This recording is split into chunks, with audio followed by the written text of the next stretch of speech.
In this video, we will create a subwoofer so epic, so unique, so memorable that it will go down in history as the greatest ever built. It will be the most famous, most sought after subwoofer in living memory. Why? Because it's a world-class subwoofer that was built in some dude's garage. And there's drums in here.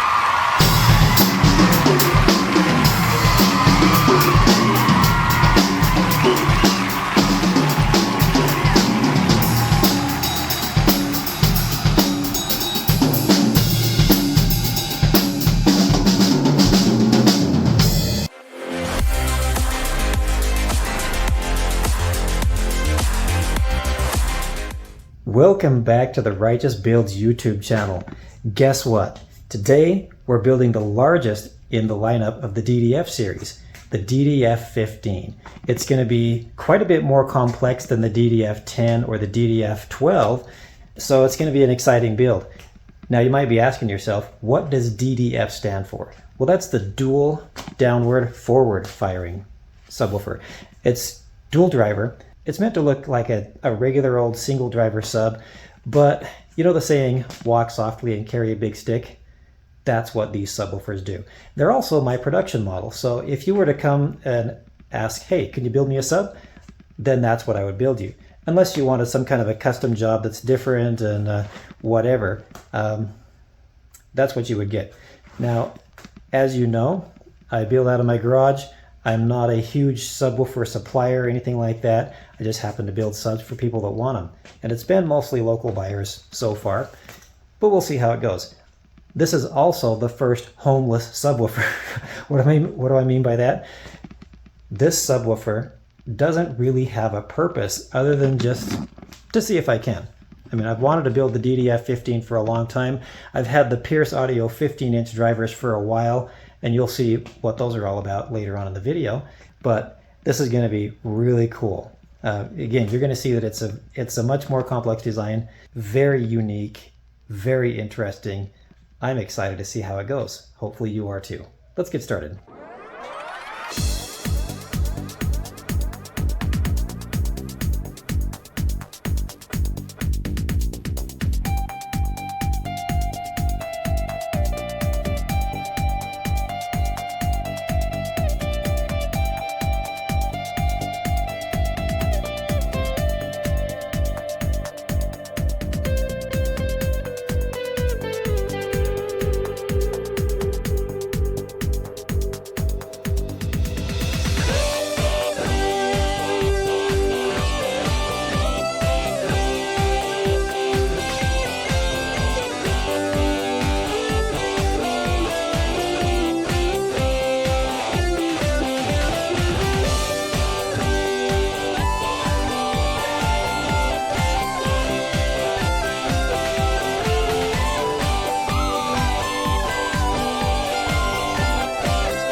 I'm just noticing something here. I had plans for I still have plans for a chamber that's in the front of the ports.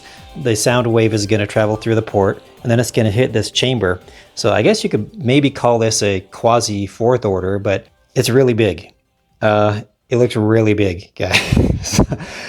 So I'm going to make some decisions here. I'm going to decide if I'm going to go to plan or if I'm going to reduce the size of this thing just for looks.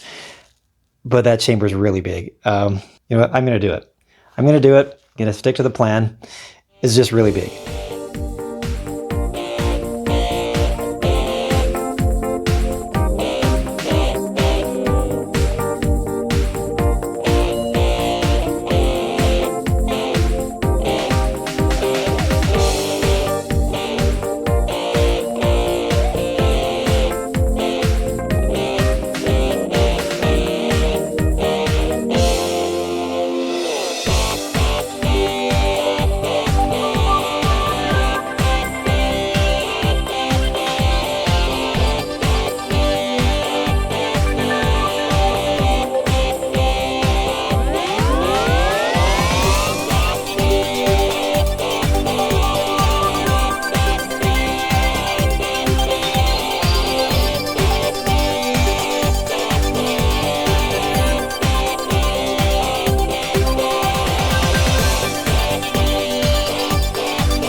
It is time to build some speaker covers, so I'm going to get going on that.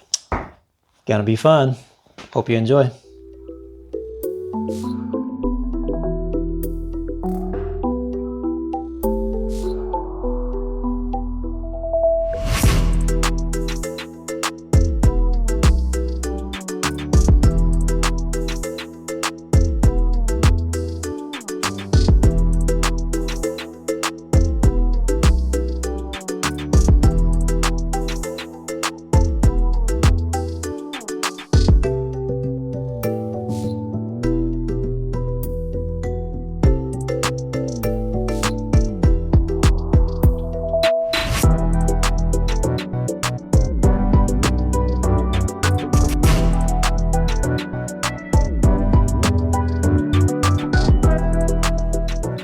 I figure it's about time to introduce you to the drivers that we'll be using, so we're back in the man cave for a second. These are the Pierce Audio 1.2K Neos. Now, the reason I like Pierce Audio is because, first of all, they sound absolutely clean and awesome, and you can just beat on them day after day, year after year, and they just keep on going. Now, these are the dual 2 ohm, and you can see the construction on these things is absolutely top notch. And I've never had an issue with them. They're great. If you were gonna build subwoofers and you wanted a product that would just stand up to anything people would throw at it, these are the ones I'd go for. It is time to take these, start doing some test fitting, and time to glue that subwoofer together. You know what I think? I think before I get too much further on the gluing and stuff like that, I better take an intermission and vacuum up some of that sawdust. I have discovered that I make a lot of sawdust, so I'm going to get that cleaned up real quick. Just a minute.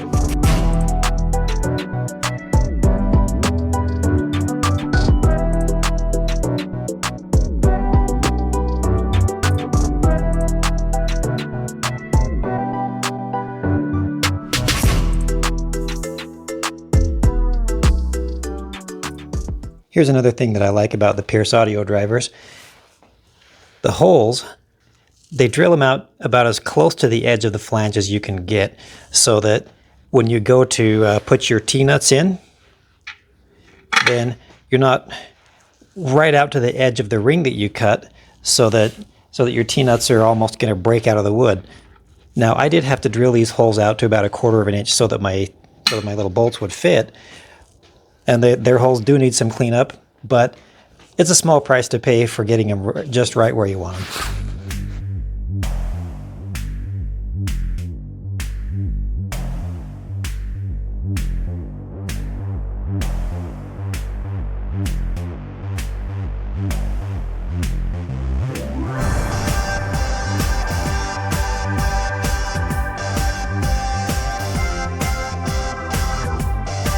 Some of these pieces are going to be tucked into the subwoofer, and it's going to be near impossible to do the router work once that happens, so I've got to do that right now. Anyway, we're ready to drill some holes. To do that, I've got to reinstall the subwoofer for just a minute. Well, install it. And we'll drill some holes. And let's make sure you can see what I'm doing.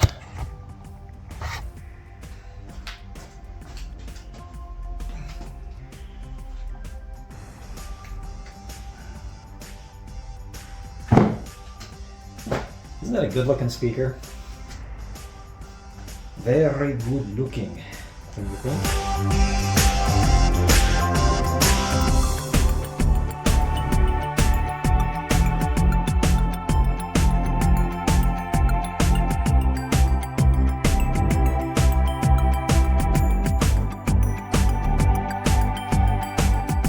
As you can probably tell, I've got everything just laying together right now. It's about time for the most nerve-wracking part of the whole build, in my opinion.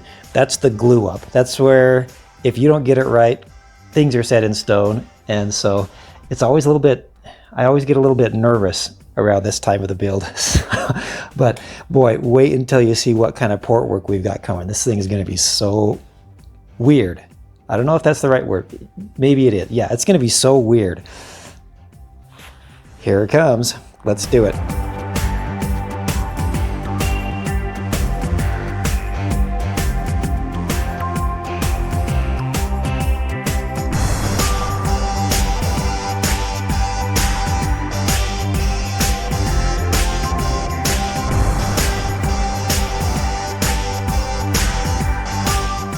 Here's a tip for those future subwoofer builders out there that might want to learn from my own experience. Now, this was a little out of square. Let me show you what I'm talking about. See, right now it's perfect, but before it wasn't exactly 90 degrees. So as you can see, my clamp is a little bit over to this side on one side and a little over to this side on the other end. What that does is it puts a little bit of stress on the wood and it causes it to, it'll cause it to line up. Now, this one needed to be a little bit bigger of an angle to get to 90. If it were too big, you would make that the opposite. You would put this one further in and this one further out, and it would stress it just enough to make it that perfect 90-degree angle that you're looking for. Okay, this is going to be done in updates because I couldn't get a decent shot on all of my clamping, all of my clamping activities. So I'm just going to keep on clamping. I'll update you as I go. Here is the first set of clamping. Can we call it the first round? Okay, here's the first round of clamping. As you can see, it's only 3 panels put together, but I like to use a lot of clamps, make sure everything is sealed up perfectly. Now, as I mentioned before, make sure that all of your angles are 90-degree angles, and I showed you how to work the clamp so that you could ensure that. Also, it's a good idea, just because there's so much pressure going on, even inside of a ported sub, to make sure there's a bead of glue that's running along each edge. And if there's not, run a bead of glue along there just to make sure it's sealed up. You will be glad you did. It's going to save you a ton of headaches later. So there's a couple of pro tips. Make sure all angles are 90 and make sure that there's a perfect seal going on. If you have any air leaks, it's gonna make weird noises, and you're gonna wonder what they are. You're gonna wonder if your subwoofer's broken or something. This is the template that I used to make the port bracing in the 24-inch build that we did last time. You probably remember that from the last video. I need to make another one of these, except for this subwoofer is going to be quite a bit more narrow. So the spacing between here is going to have to be slimmer. So I need 5 of these things. So I'm going to make a new template, and it's going to make it a lot quicker to bust out those 5 port braces. So here we go. Here's a pro tip. If you need to make something exactly the same, you guys want to see me? Here's a pro tip. If you need to make something exactly the same width as something else that you've already cut, put it on your table saw, and then just adjust your fence right up until the board hits the blade, and there you go. Exactly the same width. Easy, right? Let's cut some stuff.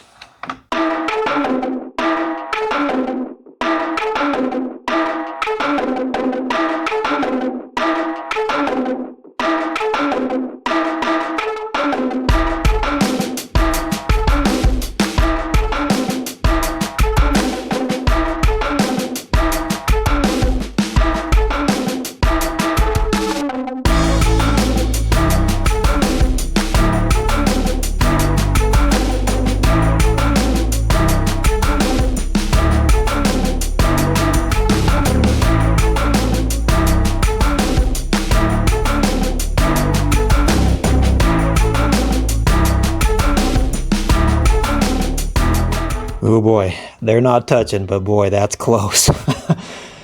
Okay, gonna have to make sure they're sturdy. They will be, of course they'll be, but that's close. That's really close. You know, I was thinking about running them that way where they were that close, but I can't do it. I can't let something with my name on it be even that much off. I was off by about a 1/16 of an inch.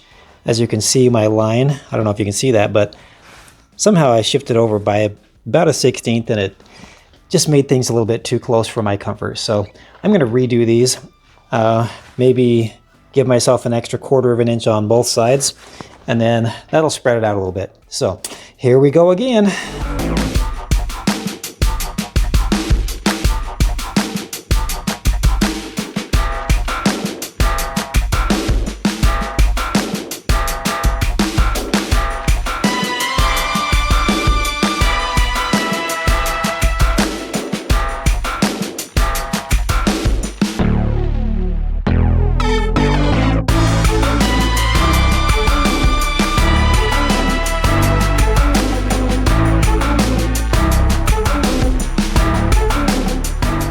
Okay, these things they're playing with my eyes a little bit. It's making it look like this one's set back a little bit, but it's not. I measured it.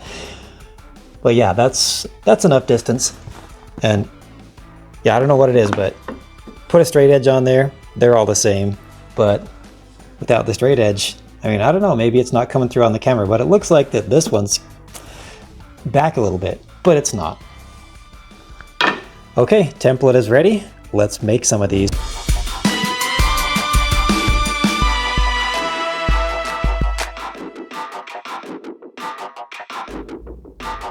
I'm having to do things in a strange order, not a normal order, but I'll tell you what, this thing, it's only got one driver temporarily installed, and it already looks like it means business. This thing, it looks pretty cool. So there's only one driver installed right now. This is all going to be machined out. There's going to be another driver inside of this chamber right here, and then it's going to have the ports behind it. I'm already kind of starting to get excited about how it's going to look and what it's going to do. Oh man, this thing is going to be so cool. All right, let's get this faceplate glued on, and then I will update you when I have that done and have a few more things done.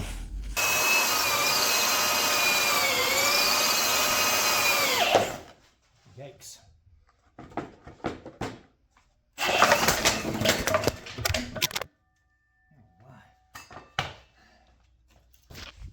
Still recording?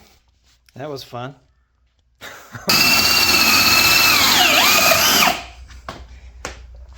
That's how that should have gone. Okay, just in case I chose to leave that last clip in the video. Carnage. More carnage. More carnage. So if you're going to use a 40 horsepower drill to cut your holes in Baltic birch, might want to secure it. So little advice for you there. I'm going to keep on going.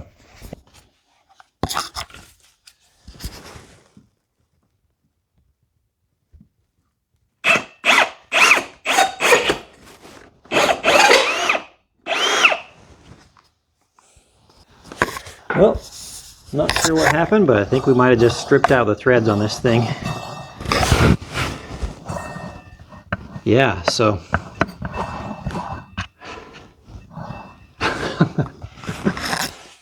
all right, take two. My router fortunately still works. Yeah, I stripped out the threads in that hole saw, so gonna have to do something else.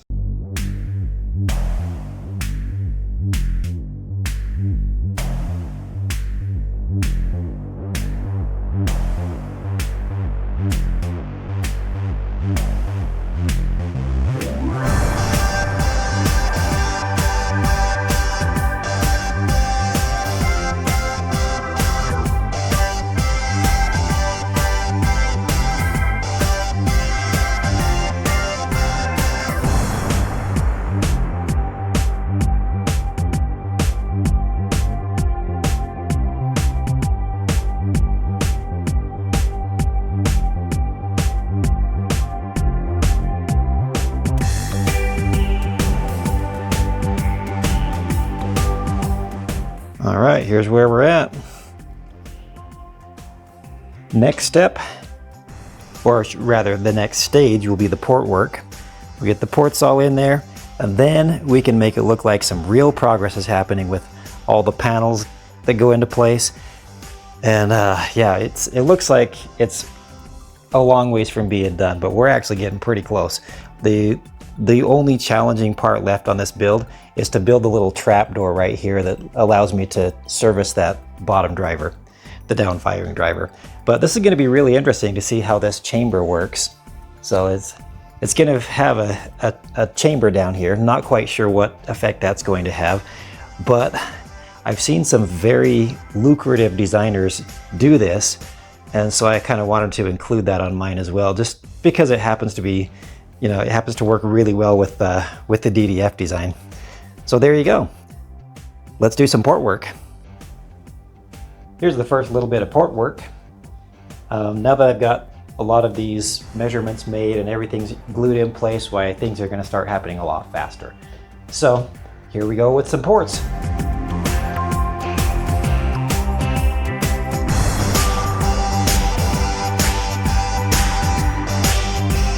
Here is the final port routing. This is all locked up right now. I'm going to be gluing it soon, but we are at about 46 inches of port length.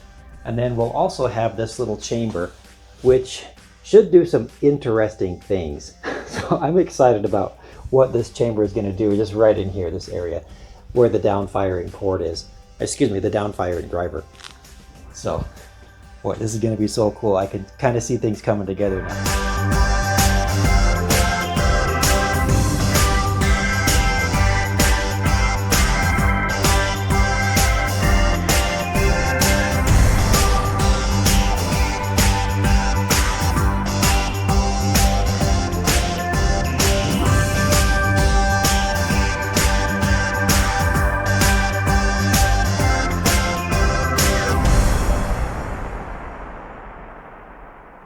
All right, we have ports that are installed.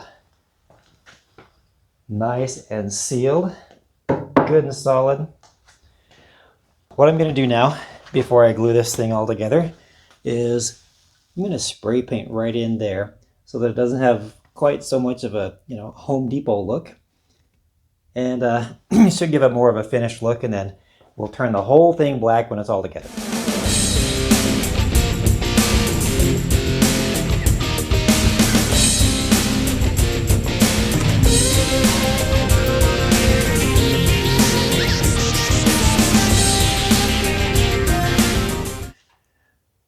All right, it's time to start gluing up some of these big pieces and making this thing look more like a subwoofer. Now, you've probably noticed I haven't posted in a while. I've been working on this thing for a good solid 2 weeks, just in little bits and pieces here and there as I have time. But I want to make sure that every detail is just right. It's one of the more complex designs that I've ever done, and it's been a lot of fun. Anyway, let's make this thing look like a subwoofer, shall we?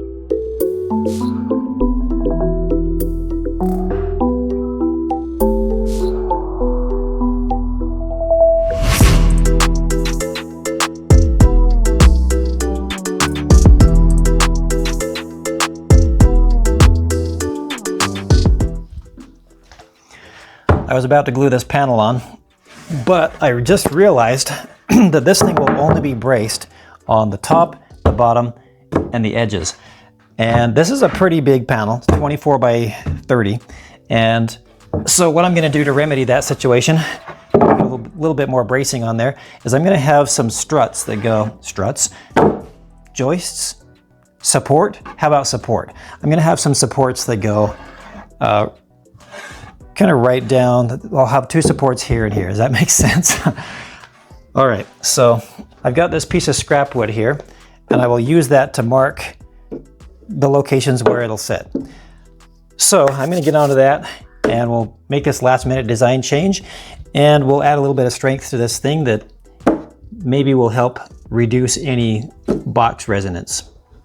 So let's make that happen.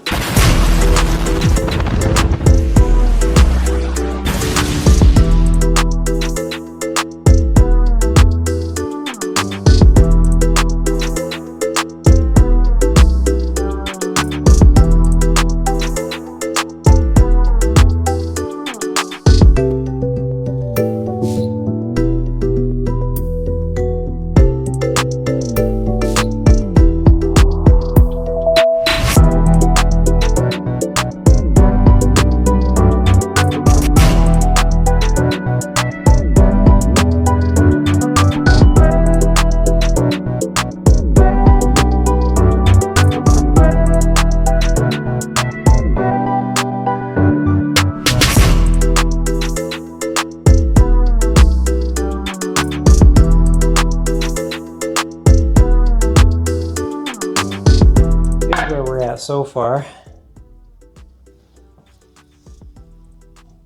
Got the big old arrow ports in there. And the other side of the port, and of course that's going to come out right through this opening right here. Now the bottom is going to have a trap door, so again, a little more of a complex design than I'm used to doing. But boy, it is coming right along. So everything's kind of, or the bottom at least, is kind of laying on there right now. But as you can see, there's going to be a piece that goes right in there. It will, I'm going to use T-nuts to secure it. And so it'll be just like the bottom of the subwoofer. So there you go. Let's glue it together. It's the next day again. Now I'm just doing a little bit at a time as I get a chance. Here's where I'm at right now.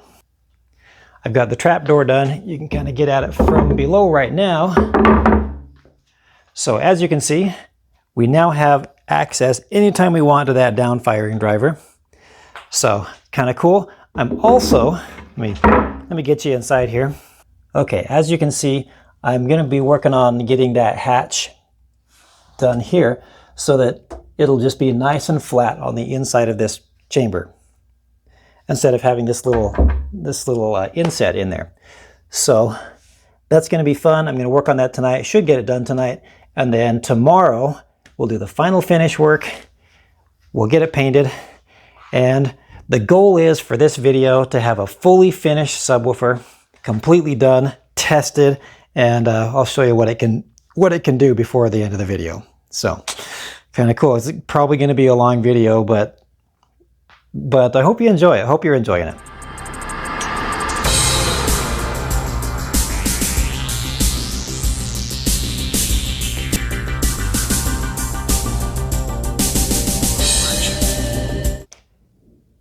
And just like that, that's all I can do for tonight.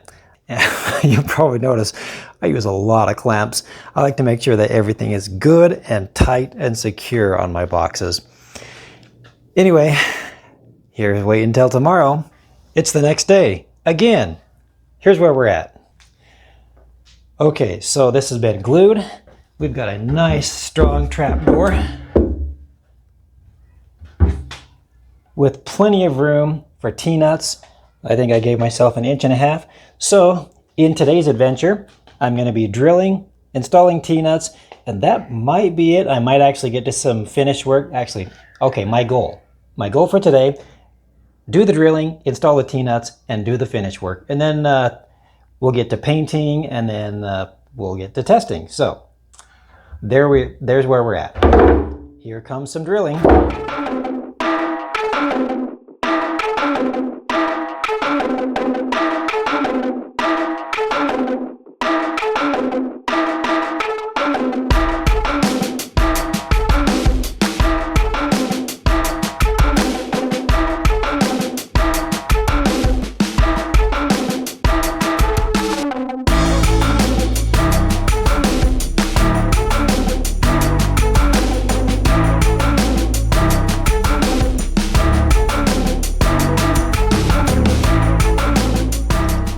Guess what, guys? It's a new day again. So I didn't quite get to finish work yesterday, but today is the day for finish work. So I'm going to get going on that right now. Let's do it.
Well, you guessed it, it's another day. again. All right, I'm going to finish up the finish work today, and you know, it's looking like I'm not going to be able to fit this entire build on one memory card, so I'm going to have to eventually dump this and put part 1 on YouTube, and then we'll get part 2 with the painting and the testing and all that other stuff. So I'm going to do some finish work, and then we're going to call it a day, and we're going to wrap it up, put the video on, and then we'll get part 2 soon. All right, here we go.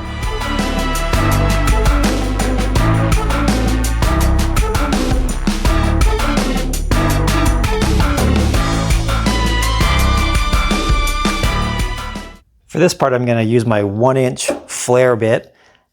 That'll just match the flare that I've got going on with these ports and those ports. So I've got flares on both sides of the ports, and then this chamber, mostly just for looks, will have a flare on the outside. So that'll look pretty cool. Let's get going on that.